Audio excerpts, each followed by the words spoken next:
فأنا ناصح لإخواني بالصدع بالحق تبيض وجوههم. السكوت في مسألة الحزبية يضرها، فاصدع بما تؤمر وأعرض عن المشركين. سلامي على دماج ورجالها والشيخ يحيى ودار العلم يا سعد بانيها. Bismillahirrahmanirrahim. Alhamdulillahi rabbil alamin.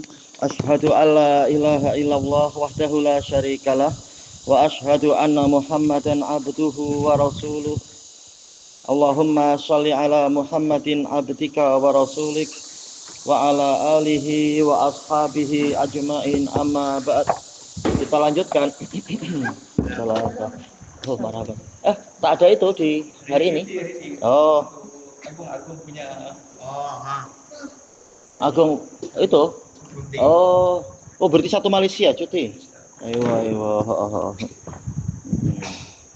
Tak ada open house. Baik, kita masuk ke muka surat 21 dari pembahasan fikih tol tamarin. Perlatihan. Awalan ajib anil as'ilatil atiyah. Pertama, jawablah soal-soal berikut ini.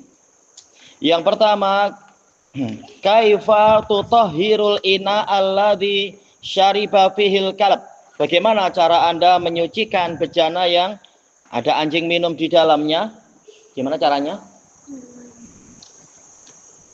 Pakai rinso, soklin, pakai apa? Tapis. Pakai apa? Dobi? Tapis. Ditapis apa? Tapis. Apa? Ketapis. Ditapis. Abdul Fatah, gimana kalau ada anjing menjilat bejana?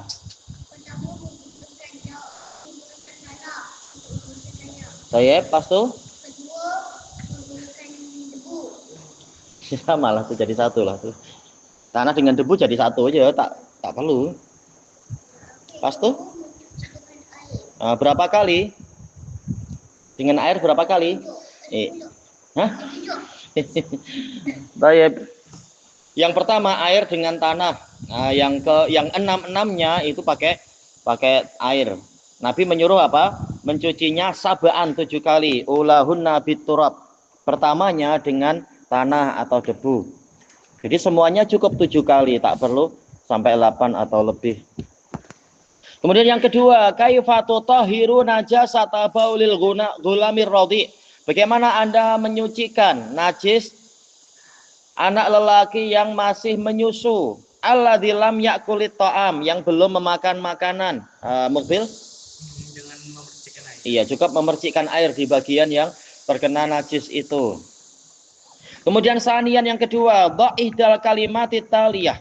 Letakkan salah satu dari lafaz-lafaz berikut ini fil makanil munasib, di tempat yang sesuai. Ada mughalladah, yaitu najis besar. Mukhaffafah, najis kecil. Si hasilnya mukhaffafah yang diringankan ya. Mutawassithah, yaitu yang pertengahan. Yang pertama, najasatu baulir radhi, kencing dari anak lelaki yang masih menyusu. Alladzi lam yakulit ta'am, belum memakan makanan. Najasah apa? Siapa Khalif? Kecil, ayo tayyib, najis kecil, mukhaffafah, ya diringankan. Dia najis, harus dicuci, harus dibersihkan, tapi tak perlu sampai dicuci. Yang kedua, najasatul kalb, najisnya anjing. Najasah apa? Siapa? Nufal? Iya, mughalladah, najis besar, najis yang tebal, najis yang berat. Ayo. Yang ketiga, najasatul khinzir, untuk yang khinzir, yang babi, najasah apa? Iya, mughalladah, iya besar atau tebal, berat. Yang keempat, najasatu baulil unsa, najis dari kencing anak perempuan, allati lam ta'kulit ta'am, yang belum memakan makanan. Najasah apa, Abdurrahman? Mutawassithah, betul ya, seperti apa? Keumuman orang. Kemudian yang kelima, najasatu baulir radhi, najis dari kencingnya anak yang menyusu, az-zakar, yang lelaki, alladzi akalat ta'am, yang sudah memakan makanan. Susu kan juga makanan, ya maksudnya yang bukan durian. Taib. Najasah apa? Apa tadi? Iya, dia mutawassithah, seperti orang-orang besar biasa. Yang keenam, najasatu baulil adami al-kabir, kencing manusia yang sudah besar. orang dewasa najasah apa? Mutawassithah. Iya, mutawassithah. Baik. Kalau kalau kalau kencing apa ya? Kalau kencing semut, kencing semut gimana? Najem? Kencing semut termasuk najis apa? dia suci ya. Selama hukum asalnya adalah suci sampai ada dalil yang mengatakan ini najis. Pernah tengok kencingnya semut? Anda pun tak tahu. Oh iya. Kemudian masuk ke 22, adar sutasi kaifiyatu tathirin najasah, tata cara menyucikan najis al mutawassithah yang pertengahan. Najis keumuman kita. Tathirun najasah yakunu bi izalati jurmin najasah. Caranya adalah dengan menghilangkan zat atau benda dari najis itu. Ingka nalaha jurm, jika dia memiliki zat. Memang nampak, oh ini air kencing misalkan, atau ini bira, itu jurm, ada zatnya. Wa tanzifu mahalliha, membersihkan tempatnya juga. Setelah bendanya dibuang, tempatnya dibersihkan. Bilma, dengan air. Au ghairihi, atau yang selain air. Min wasailit tanzif, alat-alat untuk membersihkan. Selain air kira-kira apa ya yang boleh untuk membersihkan kira-kira? Tanah. Iya, dengan tanah. Iya, digosok-gosok dengan tanah. Seperti ajaran Nabi untuk apa? Kasut yang terkena najis. Nabi mengatakan yutahhiruha ma ba'daha, akan disucikan oleh tanah yang setelahnya. Kebetulan kita menginjak najis di jalan. Tapi tak apa, kita perjalanan berikutnya insya Allah najisnya itu tergesek, tergosok-gosok oleh tanah. Nanti sebelum masuk masjid, kalau emang diizinkan pakai slipper, dilihat baik-baik. Oh iya. Jadi dengan tanah atau benda-benda yang lain yang mungkin untuk mengerik najis itu. Kemudian yang berikutnya, idza waqa'atin najasatu alal ard, jika najis itu jatuh ke tanah atau lantai barangkali. Fa in kana lahu jurm, jika dia memiliki zat, memiliki benda, kal ghaid masalan, seperti ya berak itu, fa innahu yuzalu awalan, pertama kali dia dihilangkan, bendanya dihilangkan, dibuang dulu. Summa yusabu ala maudhi'ihil ma, kemudian tempatnya itu disiram dengan air. Hatta la yabqa lin najasati asar, sehingga tidak tersisa jejak. Asar artinya jejak atau bekas, ini saya bilang bekas ya, dari najis itu. Kalau masih ada bendanya, berarti belum bersih, harus dihilangkan sebersih-bersihnya. Walaupun tidaklah seperti ajaran Yahudi betul-betul harus dipotong atau dipotong kainnya atau apa, tak perlu sampai begitu ya. Apa? Asar jejak atau zatnya bekas, sisa-sisa. Asar artinya sisa. Darul asar, apa arti darul asar? Darul asar adalah museum, bahasa Arabnya darul asar, tempat menyimpan jejak-jejak masa lampau. Baik. Siapa yang meyakini najis orang besar tidak najis? Ya? Ada? Mungkin untuk kelompok tertentu ya, kelompok sufi ya, punya syekh tarikatnya nggak najis. Naudzubillah. Itu memalukan, melampau. Syekhnya aja nggak mau memakai punya itu, muridnya yang disuruh pakai, suruh simpan. Seperti Al-Hallaj, pengikutnya memasukkan najisnya itu di dalam kotak, dikasih minyak wangi. Kenapa masih dikasih minyak wangi? Kan tak najis.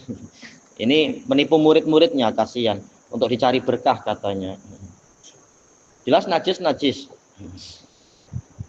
Tayyib. Kemudian yang berikutnya, wa ingkanatin najasatu fis saub, kalau najisnya itu ada pada pakaian, fayughsalu bil ma, dia dicuci dengan air.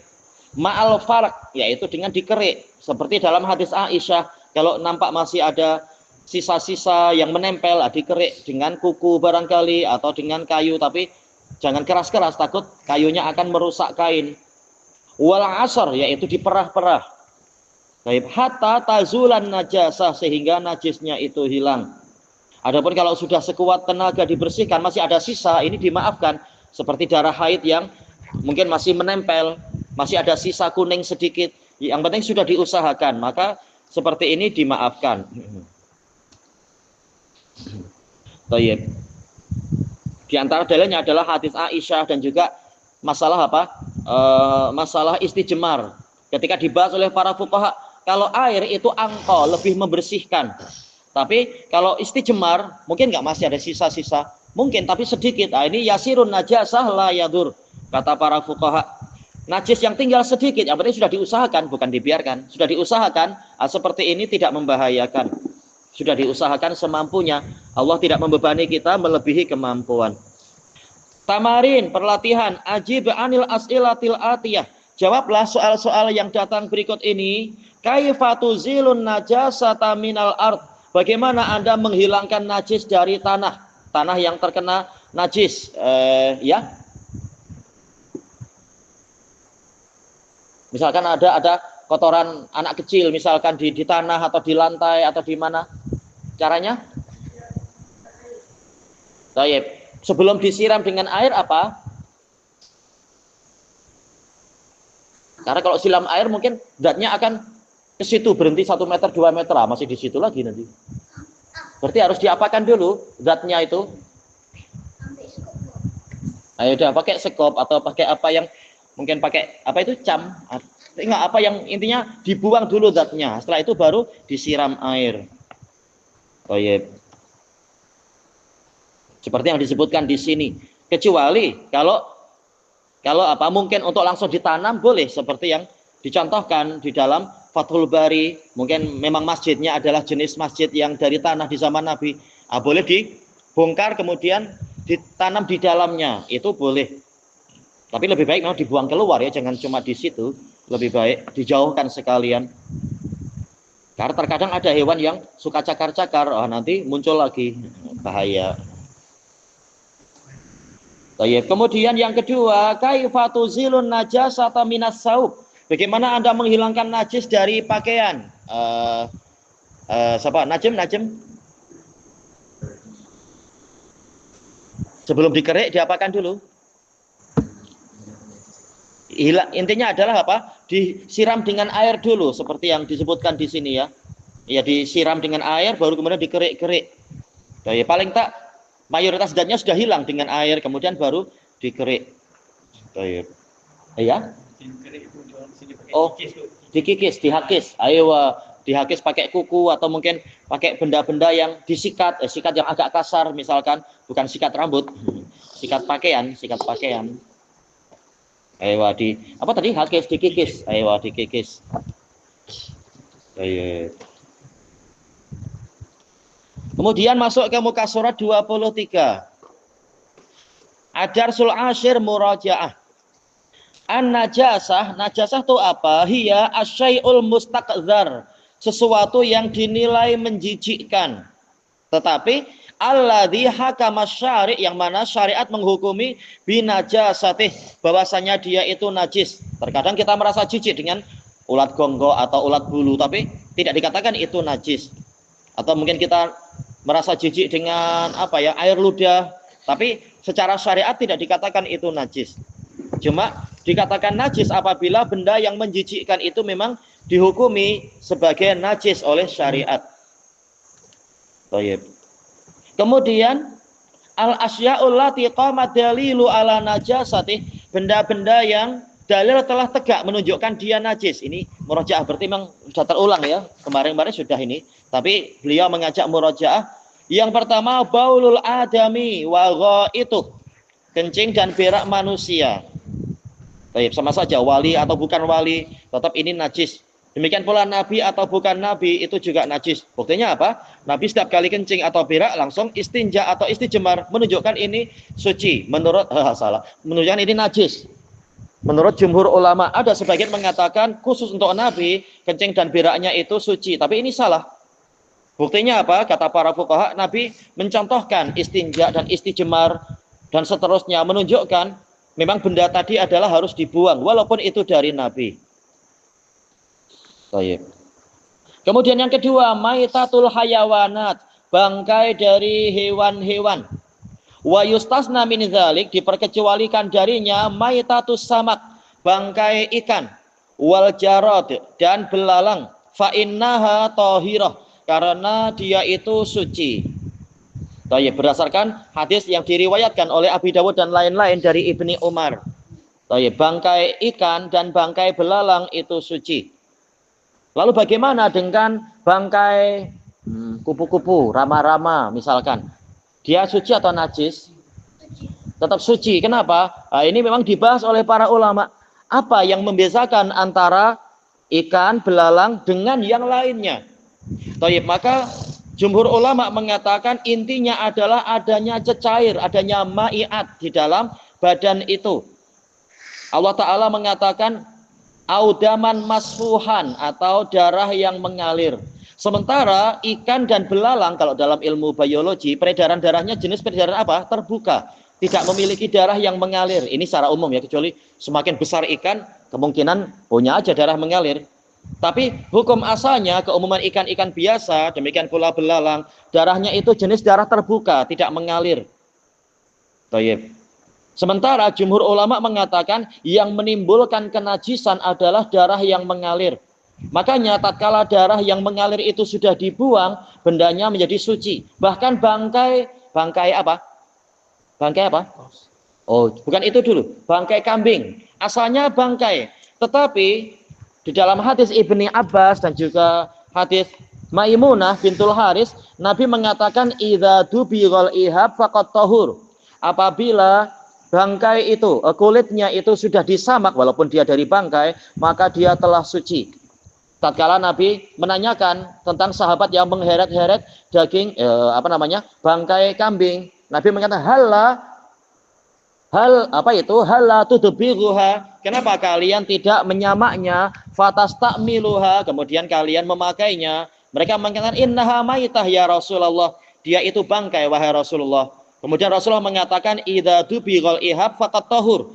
Kalau kulit dari bangkai itu sudah disamak maka dia suci.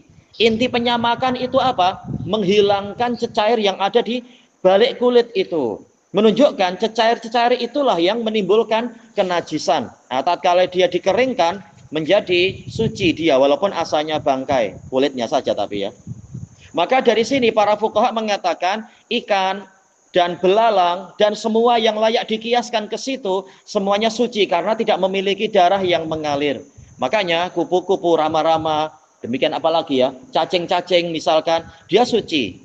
Bangkainya itu suci, boleh dimanfaatkan. Baik, makanya para fuqaha berfatwa jenis-jenis ulat atau cacing itu boleh untuk dimanfaatkan. Kan sebagian tempat ada yang dibuat kosmetik katanya ya. Entah bagaimana caranya, pandai aja manusia. Atau untuk obat-obatan itu suci. Perlukah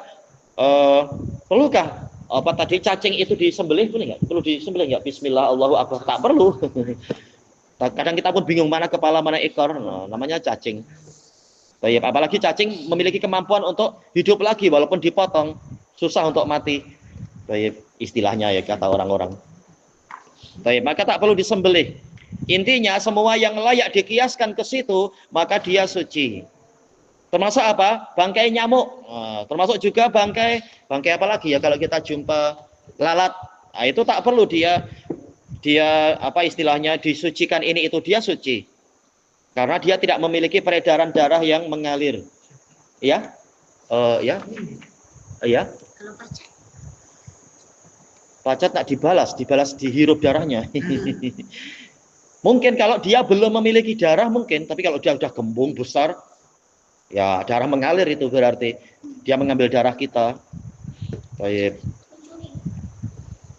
Iya, dia mencuri darah. Walaupun mungkin apa darah kotor sih ya kebanyakannya yang dia ambil. Baik. Kemudian yang berikutnya, baulu wa rausu ma la yu'kalu lahmuh. Kencing dan berak dari hewan yang dagingnya tidak boleh dimakan. Apa contohnya yang tak boleh dimakan? Iya, jenis-jenis babi, jenis itu malah itu jelas sekali dalilnya apa? Kucing misalkan. Kecuali orang Kristen di sebagian tempat makan daging kucing apa? Keledai yang mana? Keledai jinak, iya, himarul insi. Nah, maka beraknya dan kencingnya itu najis, ya. Hewan yang ada gigitan. Hewan yang? Ada gigi. Iya, hewan yang bertaring tetapi memang jenisnya adalah sabuk, yaitu hewan hewan yang sabuk tahu apa? Buas, hewan buas yang bertaring. Ada yang buas tapi tak bertaring, ada yang bertaring tapi tidak buas. Nah, kalau digabung bertaring dan buas, itu yang tidak boleh dimakan. Tayyib. Atau buas dan bercakar, yaitu burung-burung. Tayyib. Ada nggak yang dia itu tidak bertaring tapi buas? Mungkin apa ya? Ya hewan yang ketika marah. Seperti apa? Seperti ya ayam, anaknya dikacau marah dia. Atau terutama apa itu? Ayam Belanda tuh. Oh, takut juga kita. Tapi tetap dia halal walaupun dia buas, karena buasnya bukan buas yang menjadi karakter aslinya. Baik. Atau burung onta boleh buas, tapi itu bukan karakter aslinya ya. Atau ayam hutan, dia buas tapi dia bukan jenis yang memakan dengan kebuasannya, dia tak bertaring juga. Maka dia tidak mengapa. Dan seterusnya. Kabaulil himar, seperti kencingnya keledai, yaitu himar al-insi, keledai jinak. Kalau keledai wahsi, yaitu zebra, tak masalah dimakan. Wal kalb, ma'ruf dalilnya. Kemudian khinzir, yaitu tak ada dalil yang langsung terang-terangan untuk yang kalb ya, bahwasanya dia najis dagingnya. Tapi karena air liurnya najis, sementara air liur itu kata para fuqaha adalah hasil tahallul, hasil apa? Pengeluaran cecair dari daging dia, pengeluaran sisa-sisa dari daging. Maka dagingnya juga najis menurut jumhur. Adapun khinzir sebagian berdalilkan dengan kias kepada anjing, atau dalil yang telah kita lewati itu orang yang bermain nardashir, kalau lafadznya nardashir atau satranj, maka seakan-akan dia mencelupkan tangannya ke daging dan darah dari khinzir, maka ini isyarat tentang najisnya khinzir itu. Yang lain mengatakan dalilnya di dalam Quran tatkala menyebutkan lahma khinzirin fa innahu rijsun, mereka mengatakan rijsun adalah najis, tapi ini diperselisihkan ulama karena Allah Ta'ala melarang juga apa? Yaitu